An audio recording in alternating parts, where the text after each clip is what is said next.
a special presentation of HBO Sports, the network of champions.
For the second Saturday night in a row, Boxing After Dark is back. Tonight we're coming to you from El Paso, Texas, where you'll see troubled 130-pound champion Diego Corrales enter the ring with a lot on his mind, not the least of which opponent Angel Manfredi's experience. Then Eric Morales takes on Kevin Kelly in a bout which could turn into the next installment of the Mexican-American War, with plenty of attendant fireworks. And if you know your geography, you know that El Paso borders modern Mexico, so tonight's crowd will have a Hispanic flavor. Most of them here to see Eric Morales fighting for only the second time in the 126-pound weight class, second time since his classic matchup with Marco Antonio Barrera earlier this year. Others are here to see what's on Diego Corrales' mind, while others are here simply to see and to be seen on HBO's Boxing After Dark.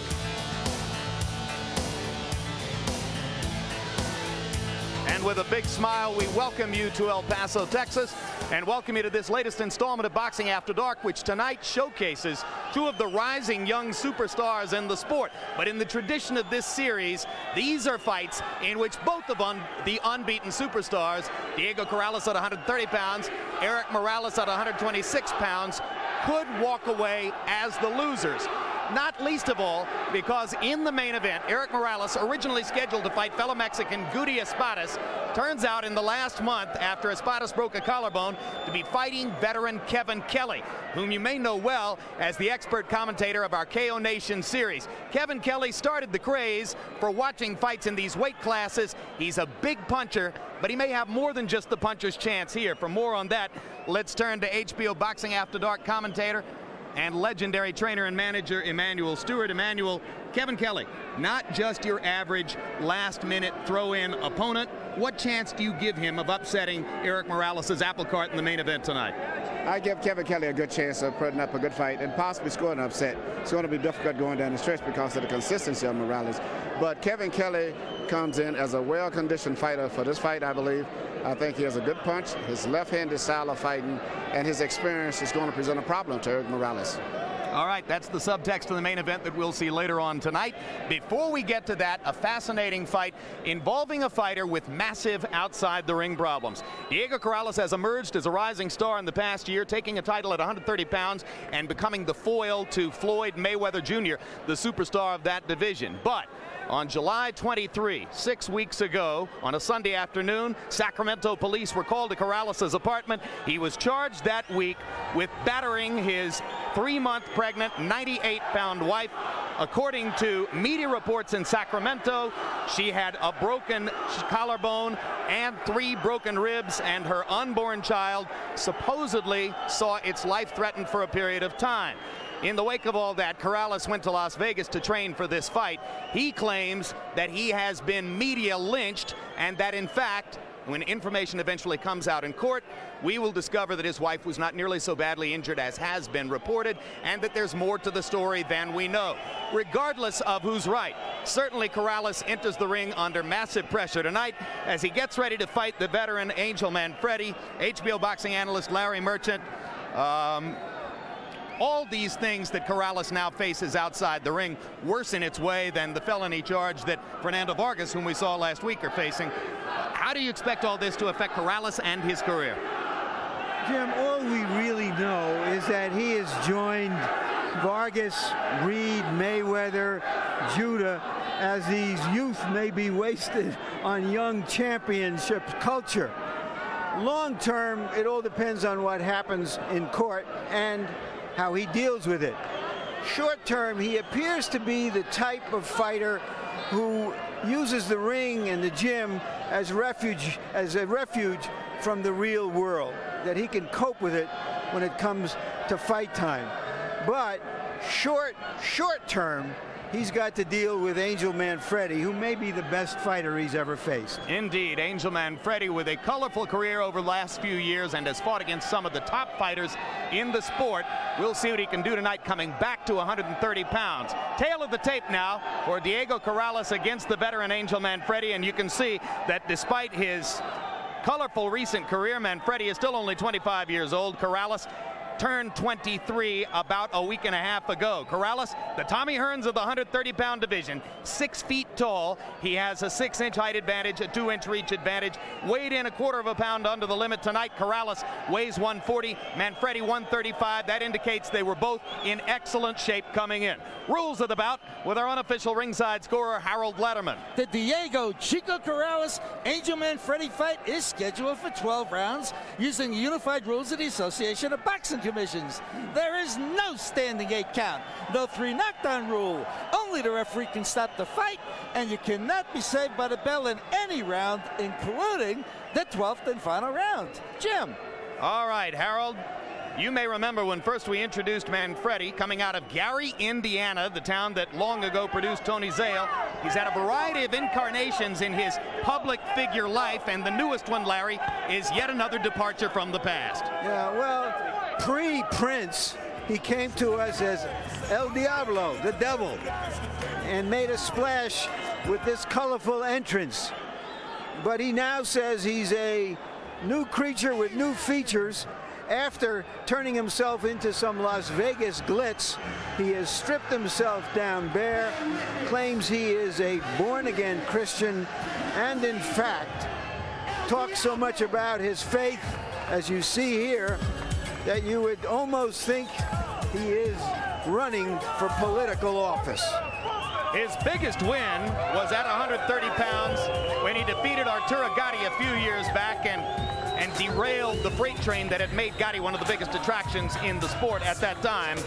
His biggest loss was a shocking 2-round stoppage against Floyd Mayweather Jr. in Miami, when Mayweather Jr.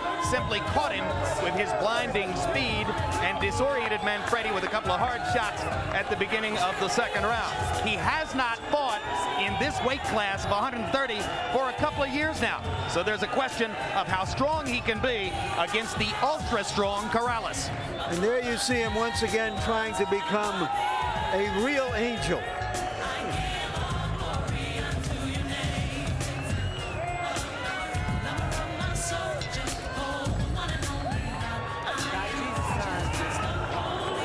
It says don't pass judgment, but he has said that if Corrales did what he did, it's immoral. We shouldn't judge Corrales in the court of public opinion. One great thing about Manfredy, Larry, after his big losses to Mayweather Jr. and then later to Stevie Johnston, he didn't stay out of the ring and mope. He went back into the ring and fought regardless of the size of the paycheck, and that's a mark of his professionalism as a fighter. Exactly. Too many fighters or champions or near champions, when they lose, they refuse to face reality, won't take smaller purses to get back into the picture. Manfredy is a professional prize fighter. Let's take a closer look at Angel Manfredy. Those 2 losses in title fights, as a junior lightweight to Mayweather, as a full lightweight to Stevie Johnson. This year, after losing to Johnson, he is 5-0, preparing for this shot. In one of those fights, he got a $40,000 purse, donated $5,000 of it to Wilfredo Benitez, the troubled former champion. A responsibility he felt was his because his ethnic heritage and background goes to Puerto Rico. Angel Manfredy from outside Chicago, Illinois. gets ready to fight Diego Corrales of Sacramento, California. And here comes Chico. Unexpectedly won a 130-pound title last year in October when he beat Robert Garcia in a fight in which Garcia had been leading in the early rounds. Came back less than 5 weeks later to beat John Brown on Boxing After Dark. Although he is mild-mannered, well-spoken, bright, one insight into him was provided in a story about his last fight with Justin Juco.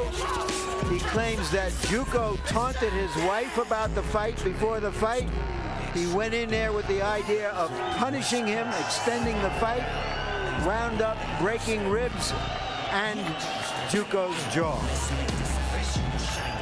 Corrales' family members involved in his camp, sticking close to him and supporting him in the wake of the very serious charges filed against him on July 23.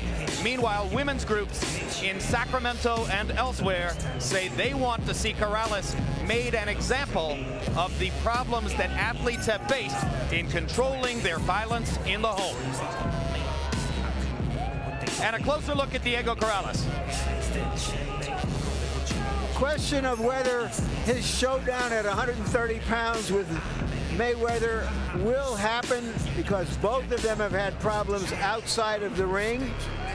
If it doesn't happen early next year, Corrales, as tall as he is, expects to move up to 135 pounds, the lightweight limit, shortly. And his nutritionist and trainer say that eventually he will be a full-blown welterweight. Big question, will he bring his focus and concentration tonight while facing massive problems outside the ring?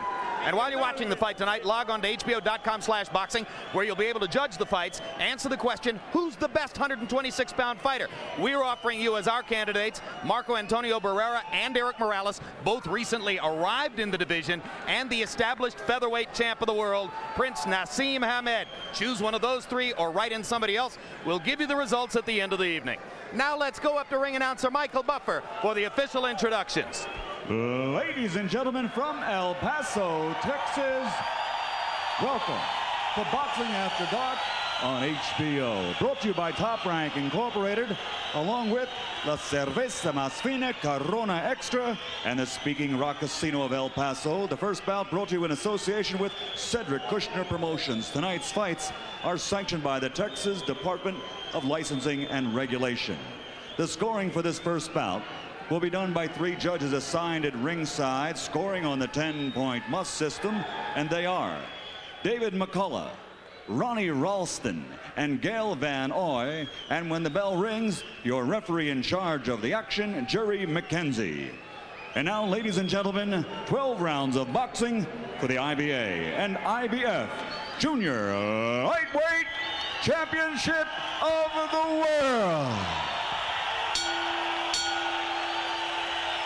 Introducing first, fighting out of the blue corner, wearing black trimmed with silver and weighing in at 130 pounds. His professional record, an excellent one. 33 victories, including 26 knockouts, with 4 losses and a draw. From Hobart, Indiana, ladies and gentlemen, here is the challenger, the former junior lightweight champion of the world, Angel Manfredy.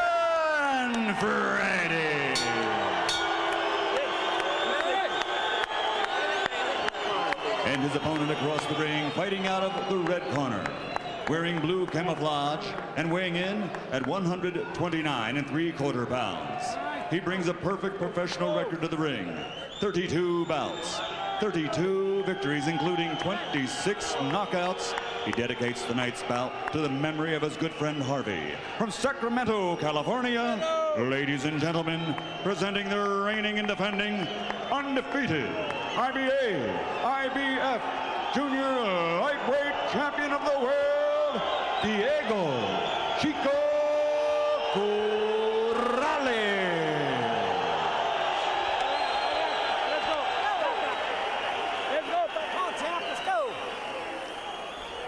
All right, gentlemen, we've already been over the instructions in the dressing room. Number 1, Protect yourself at all times. Touch him up and let's do it. All right. Jim, Corrales was hit with a lot of clean, hard shots by Justin Juco. If he hasn't tightened up his defense, Manfredy could take him to school, if not court. Of course, you could argue, as Chico does, that Juco wasn't powerful enough to hurt him. Although, in fact, he was rocked a couple times in that fight, particularly in the 7th round, but eventually produced a TKO because Emmanuel Stewart, Corrales has an unusual style and generates unusual power for this weight class. Well, what makes him so special, for a tall guy, he stalks most guys. He blocks punches with very little effort with his gloves and elbows, and usually is in a position to effectively punch back. A lot of guys avoid punches, but they get out of position also at the same time. And he's very dangerous at all times because of his unbelievable eye focus and concentration. Manfredy, pretty conventional in style, a boxer puncher who sets up in a conventional stance, works behind the jab, as you see. Probably his best punch is his left hook. And despite what you see as you look at Angel Manfredy, he said to us yesterday, as part of his new spiritually cleansed persona, my tattoos are gone. I don't have them anymore. You mean he doesn't tattoo opponents anymore? Well, he clarified. He said that the tattoos are there physically, but spiritually they have been removed. He says, I don't see them. Corrales said that he would use the 1st round as a feeling out process and attempt to determine which style he should fight against Manfredy. One of the great advantages Corrales has is he's pretty equally effective going forward or going backward. He punches very good because he doesn't utilize his height as much as most tall fighters, but is unusually comfortable fighting in close, and particularly short punches such as that. Tight little right-left combination by Corrales inside. So far, it's been mostly a jabbing contest. The greater length of Corrales' blows evident to you on the screen. It's been a very intelligent fight at this point in time, but you can see that it's going to speed up as the fight progresses on. Unbelievable. 2 left hooks to the body by Manfredy, and the answering left hook put Angel on his butt. That's what I was speaking of earlier when I said he can block punches and still be in a position to hurt you so effectively.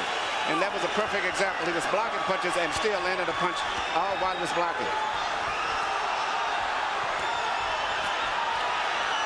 But Manfredy did come to fight, and he's determined to fight, but I don't know if he's going to be able to hold on. Well, you just wonder if Manfredy, coming down to 130 after 2 years away from this weight class, has the strength to deal with a Corrales. And Corrales is evidently physically a big man, and the short left hook is continually landing.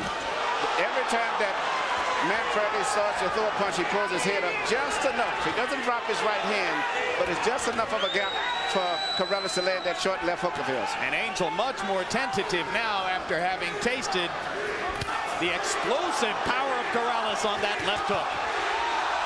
Left-right combination, Angel wobbled again. Yes. Manfredy should hold on, but I don't think that he has the strength to hold on. Corrales is physically just too much for him, I think, tonight.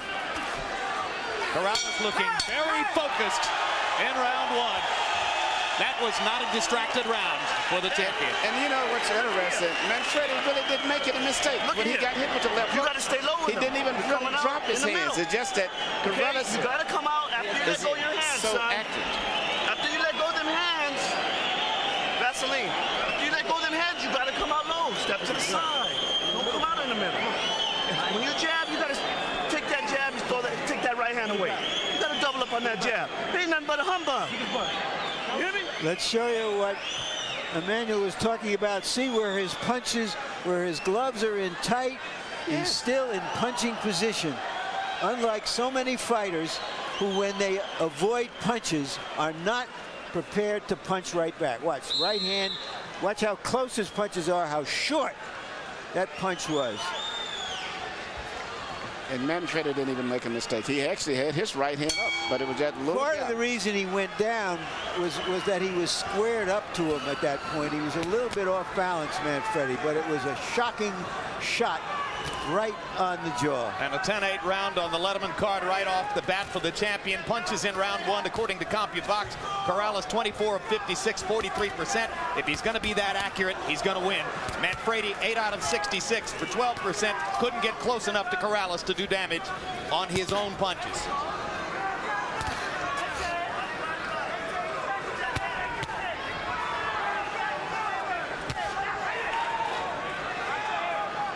In order to fight a fighter as tall as Corrales is, you have to be busier than Manfredy is. But the problem is, every time that he punches and makes an aggressive attack, he actually is leaving himself open because of the short accuracy of the punches of Corrales. So he's in a real frustrating situation. Manfredy at his best has been a very effective body puncher. He whacked Ivan Robinson to the body. He matched Arturo Gatti left hook to the body for left hook to the body and ultimately wore him down and won the fight. But here, the artillery is just too big on the other side. Definitely too big. And the punch that seemingly Corrales is most vulnerable to, believe it or not, is a jab. Particularly if you jab at him and get him to reaching and parrying your jab, and you're tricking him and then jab halfway and stop and jab all the way through, you'll hit him. But look at Morales block the jab there with his right glove. Oh yes, in a good position. But you have to half jab first and then jab. And that's what Justin Juco was hitting him effectively with. Now Corrales steps forward and attacks Manfredy with the left hook. Angel with a chance to counter for the moment. Goes back to working his jab. Left hook, left uppercut combination for Manfredy. Good left uppercut.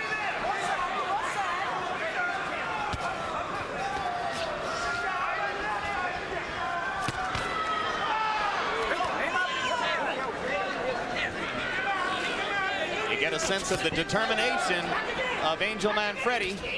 Down once in round one. Considering everything, Manfredy's fighting a very good fight. And considering everything, Corrales' attention and focus is right on his opponent. Absolutely. Unbelievable eye focus.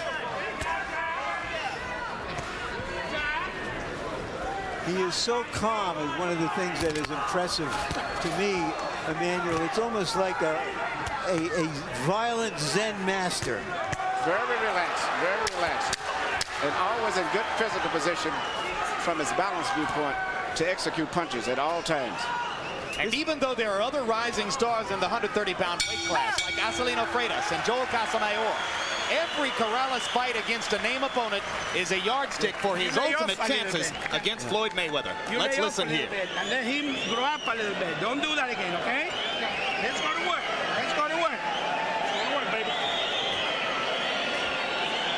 Let's go to work every round. Don't allow him to get brave, okay? Okay? Let's go to work every round, okay? Let's get that jab, bro. Keep that jab. Keep that jab. Jab is the main. Then come back with the right hand to the body. Left hook on right hand. The body? Come on, son. This is your fight. Right, it is, baby. You have to fight him instead of boxing. So you stand outside trying to box. Take a deep one for me.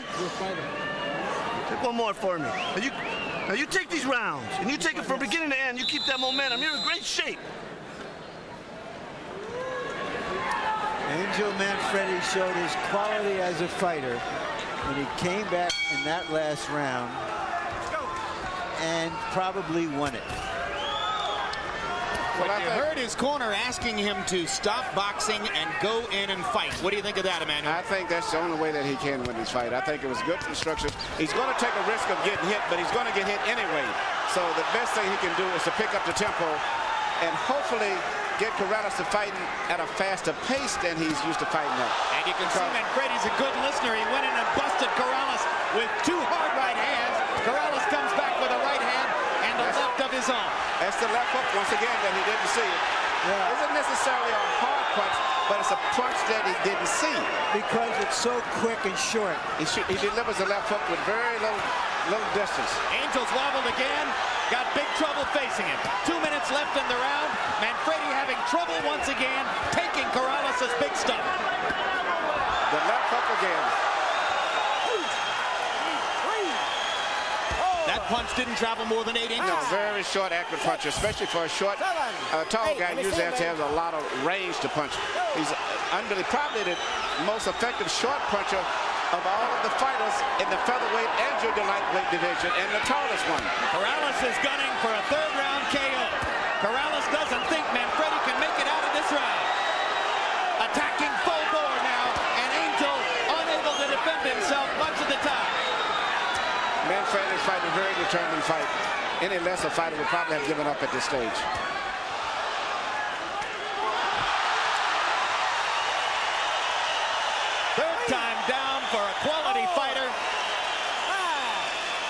Angel Manfredy is unlikely to survive this round. He's very shaky. One more time, that's it. He's been down twice. There is no 3 knockdown rule in effect. It is early in the round, which is a big factor too. So yeah, he's got a minute left. Corrales with a minute left to finish in this situation. Awfully hard to bet against him. Such a good power puncher.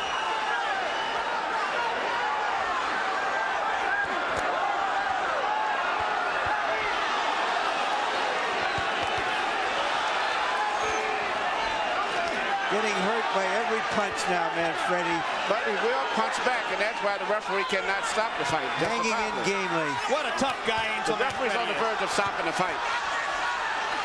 Well, which wouldn't be a bad stoppage. No, it would be justifiable. But the fact that Manfredy at any opportunity will punch back. That's it. The bravery of Angel Manfredy. The brilliance of Diego Chico Corrales. Very impressive performance. Very professional. Wow. Wow is right. Are you watching Floyd Mayweather Jr.? That was some show. Part of the crowd chanting Chico, Chico, Chico, and much of the rest of the crowd begins to boo. Must give Manfredy a lot of credit. He fought a very determined fight. He was just outgunned in every area. Well, I think Angel's going to have to go back to 135 pounds. Yeah, I think he'll be more comfortable. The weight loss may have affected, but I think it was more just Corrales. He just get back to the lightweight where they won't have those dangerous fighters that they have at 130 pounds and 136 pounds. Yeah, but the trouble with that is that Corrales will soon be right up there with him. Yes, he could easily grow into a 139-pounder in the next 2 years. Never gonna see me fall. Never gonna watch me fall. I will never let you see that. Me and my son, we're gonna be here forever. I ain't never letting you watch me fall. Never. Baby Joe said, man, right there, that's what holds me up, baby. Okay. A lot of emotion for Diego Chico Corrales. The reference there to his 4-year-old son, whose mother is not the woman involved in the incident in Sacramento, but rather another woman, previous relationship in Las Vegas.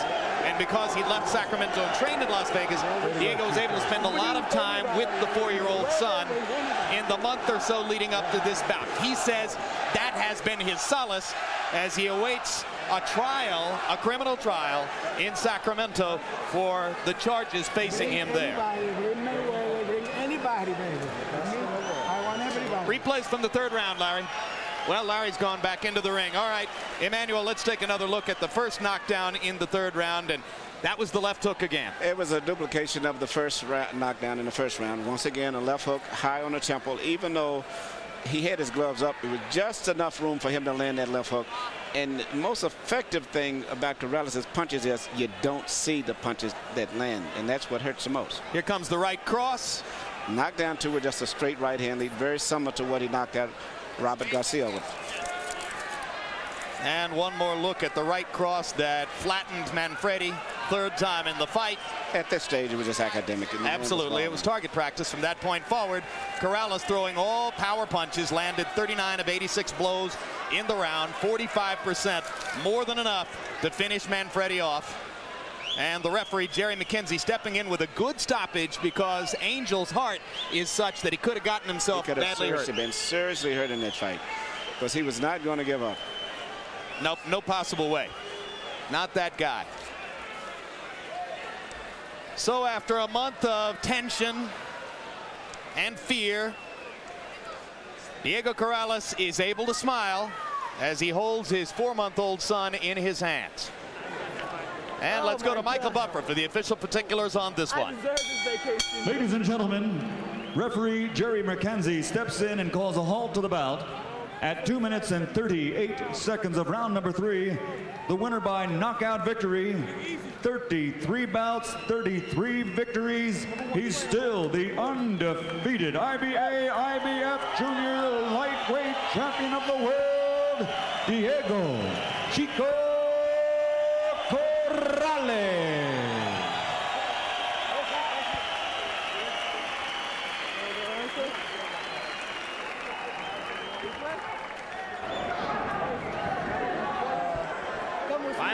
you box numbers. And these numbers are going to be a little bit unfair to Angel Manfredy because they'll reflect the technical difference between the two fighters and how easy it was for Corrales to hit Manfredy, how difficult it was for Angel to find offensive opportunities. But this doesn't tell you about Manfredy's heart, his effort, his commitment, his will to stay in the fight despite being totally outgunned from the beginning by Diego Corrales. And now standing by with the winner, here's Larry Merchant. All right, thank you, Jim. Congratulations, Diego.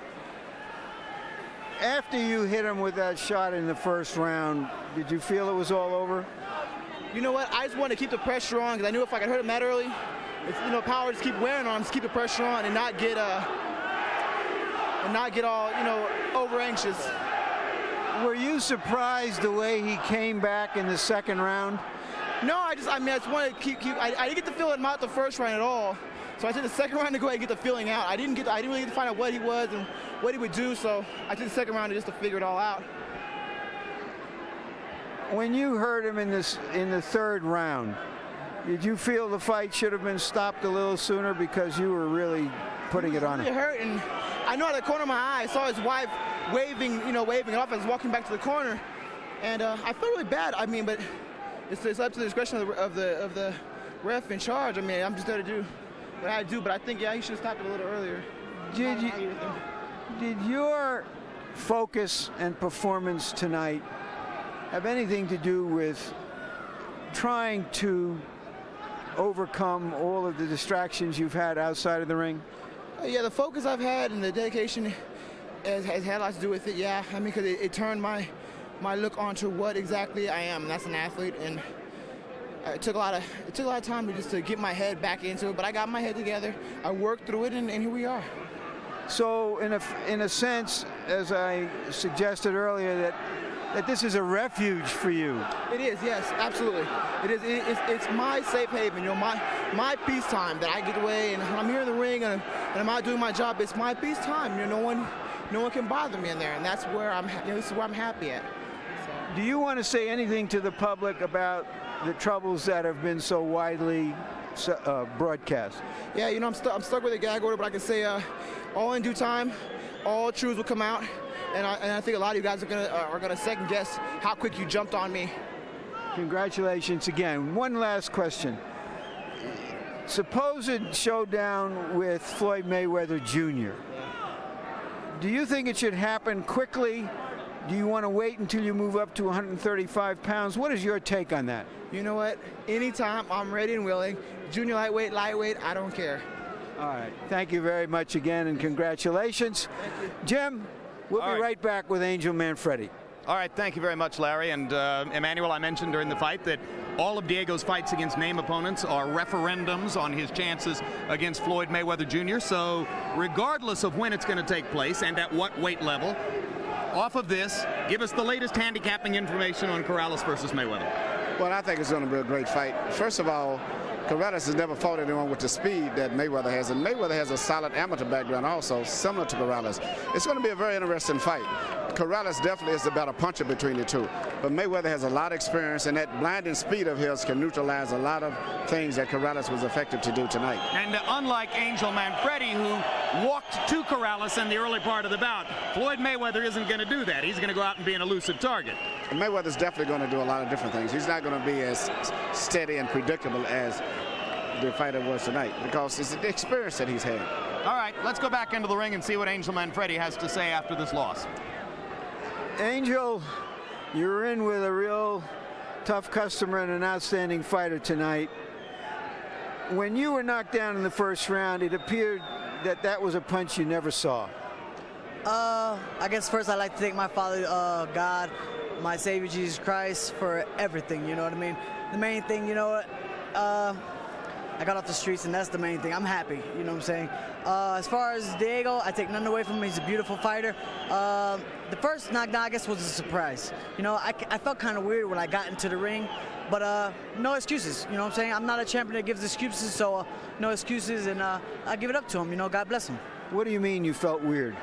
I felt kind of spacey-like, you know? I just didn't feel right. You know, I just didn't feel right for some reason, you know. Yet you came back in the second round and had a very effective round after that devastating knockdown. True. I had to adapt, you know. I had to adapt even though I didn't feel right. I still had to adapt to it, and I came back in the second round, but I just didn't feel right, Larry. How big a puncher is he? He's a good puncher, but I've been hit harder. You know what I mean? But I take away nothing from Diego. He's a good fighter, good combinations. But God bless, you know, God bless HBO. Thank you for having me. What do you think of him versus Mayweather, having experienced both of their lightnings? I mean, I can't really say, you know what I mean? You know, may the best man win. God bless them both, you know what I mean? But right now, Mayweather, you know, he just ain't right mentally. So, and Diego, I mean, you know, it'd be a good fight. I like to see it, you know, on HBO. God bless. Thank you very much, Angel. Jim? God bless. Good sport, Angel Manfredy. And as we mentioned, a real professional fighter. May not be the last time we see him here on HBO. There'll be some other showcases down the road where Angel Manfredy can be meaningful, particularly, I think, if he goes back to 135 pounds. Still tonight, our main event coming up very shortly between Eric El Terrible Morales, unbeaten as was Diego Corrales, and Kevin Kelly, taking the fight on less than a month's notice, but perhaps posing a real competitive challenge for Morales. We'll see in a minute. Now let's look ahead to some upcoming programs here on HBO. Mark your calendars for these upcoming shows. September 9, it's a unique night of boxing on HBO. KO Nation returns with Clifford Etienne fighting Clifford Cowser and Bronco McCart in a rematch against Winky Wright. Later that same night on TVKO pay-per-view, undisputed light heavyweight champion Roy Jones comes to New Orleans to take on Eric Harding. Also, Marco Antonio Barrera returns to the ring against Jose Luis Valbuena. Each Thursday, tune in to Inside the NFL. Future Hall of Famer Dan Marino has joined the cast, which, as always, includes Len Dawson, Chris Collinsworth, Nick Bonicatti, and Jerry Glanville. Tune in Tuesday, September 12 for the next edition of Real Sports with Bryant Gumbel. Among the stories, an investigation into celebrity charitable foundations such as Sammy Sosa's. Are they being run properly? Where is the money going? Also, we'll tell you why the best high jumper in the world is allowed to compete in the Olympics after testing positive for cocaine. Real Sports, where nothing is out of bounds. And we bring you back.